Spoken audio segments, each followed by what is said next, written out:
Hi hello friends, నేను మీ Araku tribal bye అనమాట. ఈరోజు వీడియో ఏంటంటే మేము అరిసెలు వండుకోవడానికి అయితే పిండి అయితే రెడీ చేసుకోవాలన్నమాట. అదే మరి బియ్యపు పిండి అనమాట.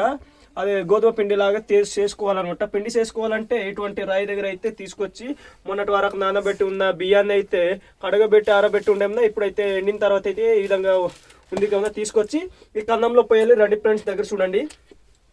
ఈ కన్నంలో అయితే పోయాలన్నమాట. చూడండి, నేనైతే కన్నంలో పోస్తున్నాను. చూడండి, ఇదిగో కన్నంలో పోసిన తర్వాత అయితే ఈ విధంగా ఈ కర్ర దగ్గర అయితే పట్టుకుని నూరాలన్నమాట. చూడండి, నూరిన తర్వాత అయితే పిండి ఈ విధంగా వస్తుంది. చూడండి, బయట మీ ప్రాంతాల్లో కూడా ఈ విధంగా చేసి పిండి నూరుతున్నారో లేదో ఈ బియ్యం పిండిని కామెంట్ సెక్షన్లో కామెంట్ చేయండి ఫ్రెండ్స్. ఇప్పుడైతే నూరిన ఈ పిండి అయితే తీసుకెళ్లి అరిసెలు అయితే వండుతాం అన్నమాట.